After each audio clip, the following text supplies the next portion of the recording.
جہاں ڈیوٹی پر موجود ڈاکٹر انیلا نے انوشا کا اچھی طرح تفصیلی چیک اپ کرنے کے بعد اسے بتایا، مسٹر طلحہ احمد، آپ کی وائف میں کمزوری بہت زیادہ ہے، حمل کے دوران اتنی کمزوری ان کے لیے ٹھیک نہیں۔ دوسرے، آپ انہیں کسی بھی قسم کی ٹینشن سے دور رکھنے کی کوشش کریں، اس وقت بھی یہ کسی بڑی ٹینشن کے حصار میں ہیں۔ واٹ؟ کچھ روز پہلے جو جھٹکا زوار کو لگا تھا، اس وقت وہی جھٹکا عبدالصمد کو لگا، مگر ڈاکٹر اس کی طرف متوجہ نہیں تھی۔ وہ اپنے پیڈ پر ضروری دوائیاں تحریر کر رہی تھی۔ اگلے پون گھنٹے میں جس وقت وہ انوشا کو لے کر گھر واپس آیا، اس کے دماغ میں جیسے جکڑ چل رہے تھے۔ اگلی صبح ناشتے کے بغیر وہ گھر سے نکل آیا۔ دوپہر کے قریب جب انوشا کی طبیعت کچھ بہتر ہوئی، وہ غیر متوقع طور پر گھر چلا آیا۔ انوشا کے لیے اس وقت اس کی آمد حیرانی سے خالی نہیں تھی۔ وہ سیدھا بیڈ روم میں آیا تھا اور کچھ دیر واش روم گھسے رہنے کے بعد ڈریسنگ ٹیبل کے سامنے کھڑے ہو کر تولیے سے چہرہ صاف کرتے ہوئے خاصے خشک لہجے میں اس نے پوچھا تھا، اب کیسی طبیعت ہے؟ انوشا کے لیے اس کی توجہ کے ساتھ ساتھ اس سوال کی بھی کوئی اہمیت نہیں تھی، تبھی دھیمے مختصراً لہجے میں بولی، ٹھیک ہوں۔ اس پر وہ پلٹا تھا اور سست قدم اٹھاتے ہوئے بیڈ کے کنارے پر ٹک گیا تھا۔ میں نے تمہیں بتایا ہے، اپنی ذاتی معاملات میں دخل اندازی کے ساتھ ساتھ مجھے جھوٹ سے بھی شدید نفرت ہے، اس لیے سچ سچ بتاؤ، میری زوجیت میں آنے سے پہلے کس کے ہاتھوں اپنا سب کچھ گنوا چکی ہو؟ اس کا لہجہ برف کی طرح سرد اور ٹھوس تھا۔ انوشا کی آنکھیں اتنی جلدی اس بھیانک سچ کے انکشاف پر حیرانی سے پھٹی کی پھٹی رہ گئی تھی۔ میں نے کچھ پوچھا ہے انوشا؟ اس کی جامد خاموشی پر وہ ایک مرتبہ پھر سے اپنا سوال دہرایا تھا۔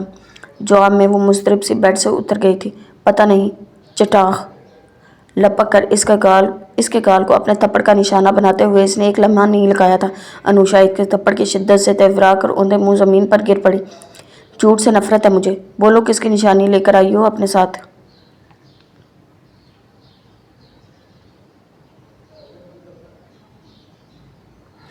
دھاڑ کر بولتے ہوئے اس کا چہرہ غصے کی شدت سے سرخ ہو رہا تھا۔ انوشا کو یہ ایک مرتبہ پھر اپنے وجود میں جان نکلتی ہوئی نظر آئی۔ احتساب کی جس محشر سے اسے ڈر لگتا تھا، اس کی پہلی گھڑی آن پہنچی تھی۔ اس کا نچلا ہونٹ اچانک زخمی ہوا تھا اور پیٹ میں بھی تکلیف کے آثار بڑھ رہے تھے۔ عبدالصمد نے اس باری سے بازو سے پکڑ کر اٹھاتے ہوئے اپنے مقابل کھڑا کیا۔ وہ بری طرح ہانپ رہی تھی، جبکہ چہرے پر تکلیف کے آثار نمایاں تھے۔ تبھی اس نے زبان کھولی، میں بتاتی ہوں۔ اس وقت وہ کسی قسم کے تشدد کی متحمل نہیں تھی، اس لیے بتایا، یہ میرے ناکردہ گناہوں کی سزا ہے۔ یونیورسٹی پیریڈ میں میرے ایک دوست کی کزن نے اس کی غلط فہمی میں مجھے اپنی بھوک کا شکار بنا لیا۔ کوئی نہیں تھا وہاں میری سننے والا، اسی لیے آسانی سے لٹ گئی۔ پورے 4 ماہ بے ہوش رہنے کے بعد جب میں کومے سے باہر آئی تو پتہ چلا کہ قدرت کو ابھی میرا مزید امتحان لینا مقصود ہے، اس لیے ابورشن نہیں ہو سکا اور میرا نصیب آپ سے جڑ گیا۔ آپ مجھے مزید ذلیل و خوار مت کیجیے گا، پہلے ہی ایک یکساں سزا کی طرح جھیل رہی ہوں۔ زندگی کو مجھ پر مزید بوجھ مت بنائیے گا پلیز۔ اس کے سامنے ہاتھ جوڑتے ہوئے بچوں کی طرح روتے پھوٹ پھوٹ کر رو پڑی تھی۔ جب عبدالصمد نے ہونٹ بھینچتے ہوئے آہستہ سے رخ پھیر لیا، تمہارا قصور نہیں ہے یہ، میری قسمت ہی ایسی ہے، مجھے صاف ستھری ہم سفر مل ہی نہیں سکتی، دھیمے آزردہ لہجے میں کہتا اگلے ہی پل وہ کمرے سے باہر نکل گیا تھا۔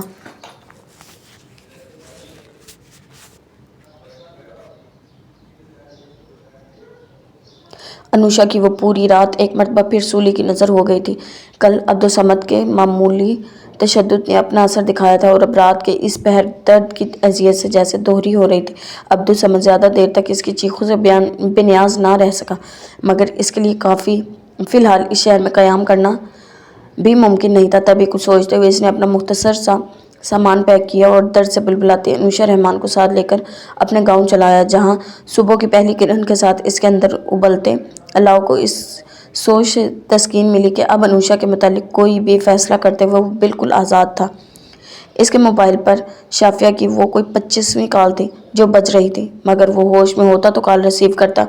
اسے نہ ڈھلتی شام کی پرواہ تھی، نہ گہری ہوتی رات کی۔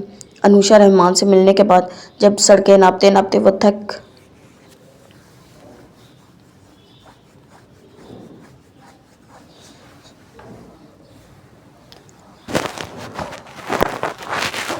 گیا تو اپنے آفس چلا آیا، جو اس وقت قریباً خالی ہو چکا تھا۔ گارڈ نے اس وقت اس کی آمد خاصی حیرانی سے دیکھی تھی کیونکہ اس سے پہلے وہ اتنا لیٹ کبھی آفس کی طرف نہیں آیا تھا۔ اپنے روم پہنچنے کے بعد موبائل کو زور سے میز پر پھینک کر وہ صوفے پر نیم دراز ہو گیا تھا۔ کمرے میں لائٹ جلانے کی زحمت بھی گوارا نہیں کی تھی۔ مکمل اندھیرے میں آنکھوں پر بازو رکھنے کے باوجود اس کی آنکھیں جیسے ایک انجانی سی اندیکھی آگ میں جل رہی تھی۔ تبھی شاید بہت مجبور ہو کر اس نے سلیپنگ پلز کا سہارا لیا تھا اور لمحوں میں اس اذیت سے بے خبر ہو گیا تھا جو پچھلے کئی گھنٹوں سے اس کا وجود چاٹ رہی تھی۔ اگلے روز چونکہ اتوار تھا، لہٰذا دیر تک کسی نے اسے ڈسٹرب نہیں کیا۔ حواس قدرے ٹھکانے پر آئے تو اسے گھر کی یاد آئی۔ بریرہ کے ساتھ جو سلوک اس نے اپنایا تھا وہ بھی یاد کیا۔ اس کی خود سمجھ میں نہیں آ رہا تھا کہ وہ کیا کرے۔ گھر میں داخل ہوا تو غیر معمولی خاموشی نے اسے چونکا دیا۔ اس پر بریرہ کی بجائے وہاں شافیہ کی موجودگی پر اسے مزید حیرانی سے دوچار کرنا پڑا۔ وہ اسے نظر انداز کرنا چاہ رہا تھا مگر بریرہ کی عدم موجودگی کا باعث نہ کر سکا۔ بریرہ کہاں ہے؟ سرخ آنکھوں میں چھپی اپنے لیے نفرت سے وہ لاتعلق نہ رہ سکی۔ تبھی جذباتی لہجے میں بولی، جہاں ہونا چاہیے تھا اسے۔ کہاں ہونا چاہیے تھا؟ چونک کر پلٹے ہوئے حیران ہوا تھا۔ ہسپتال؟ واٹ؟ لیکن کیوں؟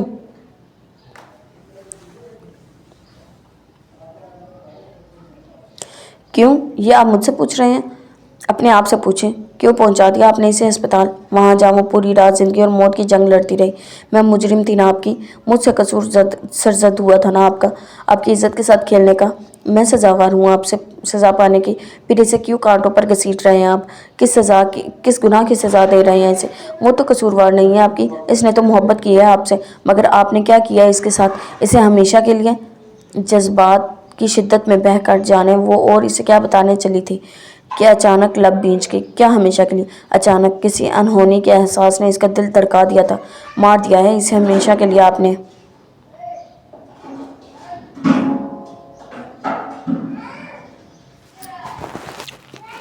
اچانک دونوں ہاتھوں میں چہرہ چھپا کر روتے ہوئے اس نے کہا اور تیزی سے بھاگتی ہوئی سیڑھیاں چڑھ گئی، جبکہ وہیں حال کمرے میں کھڑا سن اعضاء کے ساتھ لفظوں کی بازگشت میں گھومتا۔ ابھی کیا کہہ کر گئی تھی وہ؟ کل تک تو وہ بالکل ٹھیک تھی، بھلا اس نے کہاں کچھ برا بھلا کہا تھا اسے؟ عذاب تو پہلے ہی بوجھل تھے، اب پاؤں بھی جیسے من کے بھاری ہو گئے۔ ساحل کو کال کرنے کے لیے اس نے سیل فون پاکٹ سے نکالنا چاہا تو پتہ چلا اپنے سیل فون تو آفس سے آتے ہوئے وہ ساتھ لایا ہی نہیں تھا۔ جھنجھلاہٹ کے شدید احساس نے اسی لمحے اسے پاگل کرنے میں کوئی کسر نہیں چھوڑی تھی۔ جانے یہ طبیعت کی ناسازی تھی یا رات دیر تک جاگنے کا باعث کہ صبح اس کی آنکھ معمول سے خاصی دیر تاخیر سے کھلی۔ آج اسے بہت سے کام نپٹانے تھے، کچھ وزٹ کرنے تھے، کچھ بہت اہم میٹنگز رکھی تھی اس نے۔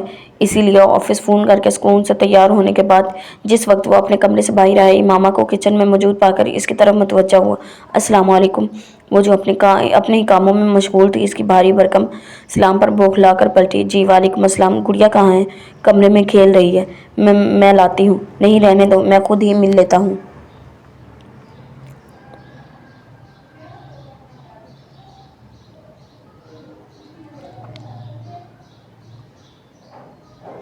اسے سہولت سے منع کر کے وہ خود ہی اس کمرے کی طرف بڑھ گیا جو اس کی بیٹی کے ساتھ ساتھ آج کل امامہ کے زیر استعمال بھی تھا۔ اندر کمرے میں اس کی بیٹی سکون سے ڈھیر سارے کھلونوں کے ساتھ بیٹھی کھیل رہی تھی جو کہ بالکل نئے تھے۔ دروازے پر اس کی آہٹ محسوس کر کے وہ اس کی طرف لپکی تھی۔ پاپا؟ اور شجاع نے آگے بڑھ کر اسے باہوں میں سمیٹ لیا۔ اگلے ہی پل وہ کمرے سے باہر تھا۔ مس امامہ؟ جی سر۔ اس کی آواز پر کچن سے بوتل کی جن کی مانند نمودار ہو کر وہ پل میز کے سامنے آئی تھی۔ گڑیا کے لیے اتنے سارے کھلونے آپ نے خریدے ہیں؟ جی سر۔ کیوں؟ وہ پولیس افسر تھا اور امامہ جانتی تھی کہ اب وہ آسانی سے اسے جانے نہیں دے گا۔ تبھی سر جھکا کر انگلیاں چٹکانے لگی۔ میرے پاس کافی پیسے جمع ہو گئے تھے، یوں ہی پڑے تھے، اس لیے سوچا کچھ خرید لوں تو بس گڑیا کے لیے کھلونے خرید لیے۔ کتنے روپوں کے خریدے؟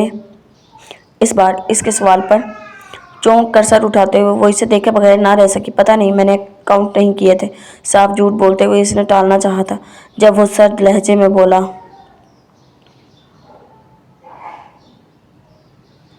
10-20 ہزار تو خرچ ہو ہی گئے ہوں گے، فی الحال 20 ہزار کا چیک دے رہا ہوں، کم ہو تو بلا جھجک بتا دیجیے گا۔ کوئی مجھ پر یا میری بیٹی پر احسان کرے، مجھے گوارا نہیں۔ اور ہاں، آئندہ اپنی نوازشات کم ہی رکھیے گا۔ آپ کو گڑیا کے لیے کسی معمولی سی چیز کی ضرورت بھی پیش آئے تو آپ مجھے بتا دیجیے گا۔ اس کے باپ کی تنخواہ آپ کی سوچ سے بھی زیادہ ہے، سمجھیے آپ۔ کتنی اچنیت اور گہری کاٹ تھی اس کے لہجے میں کہ وہ کھڑی کھڑی جیسے پانی ہو گئی۔ وہ شخص کسی بھی لمحے اسے اس کی اوقات یاد دلانا نہیں بھولتا تھا۔ امامہ بھول گئی تھی کہ وہ کس شعبے سے منسلک ہے۔ اس نے کسی سے سنا تھا کہ پولیس والوں کے سینے میں دل نہیں ہوتا۔ اس وقت شجاع کو دیکھتے ہوئے اس کی بات درست ثابت ہو رہی تھی۔ آنسو تھے کہ بے اختیار آنکھوں سے بہہ نکلے تھے۔ کیا عزت کا سرٹیفکیٹ صرف دولت سے مشروب ہو کر رہ گیا ہے؟ اگر وہ غریب اور لاچار تھی تو کیا اس کی کوئی عزت نہیں تھی؟ اتنی سی حیثیت بھی نہیں کہ وہ اپنی خوشی سے، اپنے پیسوں سے ایک اعلیٰ عہدیدار کی بیٹی کے لیے کچھ کھلونے ہی خرید سکے؟ شجاع اپنے کمرے کا چکر لگا کر آیا تو اس کے ہاتھ میں 20,000 کا چیک تھا، جسے اس نے امامہ کی طرف بڑھانے میں ایک پل نہیں لگایا تھا۔ یہ لیجیے، یہ ان کھلونوں کی قیمت ہے یا گڑیا سے میرے بے لوث محبت کی؟ ہاتھ بڑھانے کے بجائے اس نے آنسوؤں سے بھری آنکھیں اٹھا کر شجاع حسن کی آنکھوں میں دیکھا تھا، جو اس کے سوال پر کچھ نہ سمجھنے والے انداز میں اسے دیکھ رہا تھا۔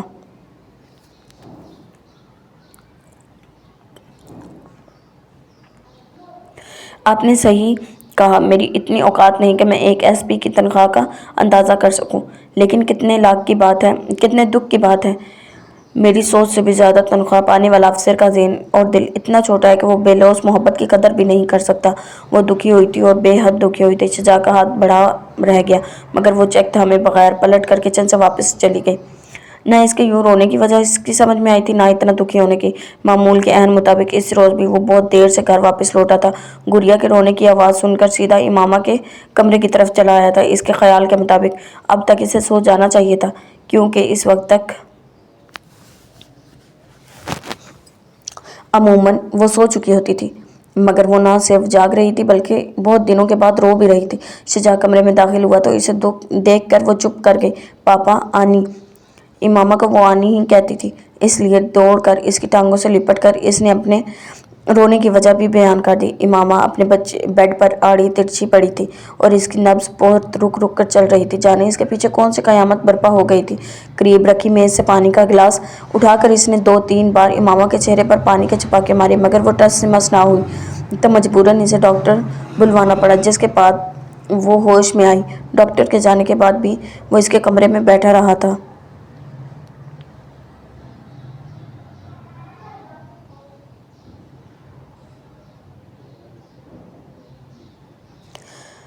آپ کیسا محسوس کر رہی ہیں آپ؟ سوال کیا تھا؟ کوئی زہر میں بچھا ہوا نشتہ تھا جس نے ایک مرتبہ پھر اس کی پلکیں بھگو دی تھی۔ ٹھیک ہوں، زبان سے کہنے کے بجائے اس نے صرف آہستہ سے اس بات میں سر ہلایا تھا۔ لیکن ٹھیک لگ نہیں رہی۔ ڈاکٹر کے مطابق کسی ٹینشن کے باعث آپ بے ہوش ہو گئی تھی، نہیں تو؟ اس کا مطلب ہے ڈاکٹر جھوٹ بول رہا ہے؟ امامہ ہمیشہ سے اسے جھوٹ بولتے ہوئے یہ بھول جاتی تھی کہ وہ پولیس والا ہے۔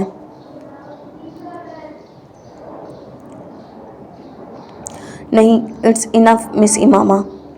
اس کی طبیعت کی پرواہ کیے بغیر وہ جھلایا تھا۔ بہت ہو گیا یہ لکا چھپی کا کھیل۔ میں صاف سیدھا بندہ ہوں، ایسی الجھی ہوئی کہانیوں کو پسند نہیں کرتا۔ آپ کے ساتھ واقعی کوئی مسئلہ ہے تو کھل کر شیئر کریں، نہیں تو پوری توجہ کے ساتھ اپنے کام پر توجہ دیں۔ میرے پاس اتنی فرصت نہیں کہ چھوٹے چھوٹے مسائل پر الجھتا پھروں۔ تنگ کر کھڑے ہوتے ہوئے اس نے اپنا نقطہ نظر واضح کیا تھا۔ اب وہ اسے کیا بتاتی کہ اس پر کون سا عذاب گرا ہے؟ تبھی پلکیں موند کر اپنے بل بل بہتے آنسو کا گلا گھونٹا۔ سوری، آئندہ آپ کو مجھ سے کبھی کوئی شکایت نہیں ہوگی۔ اس کا لہجہ بھرایا ہوا تھا۔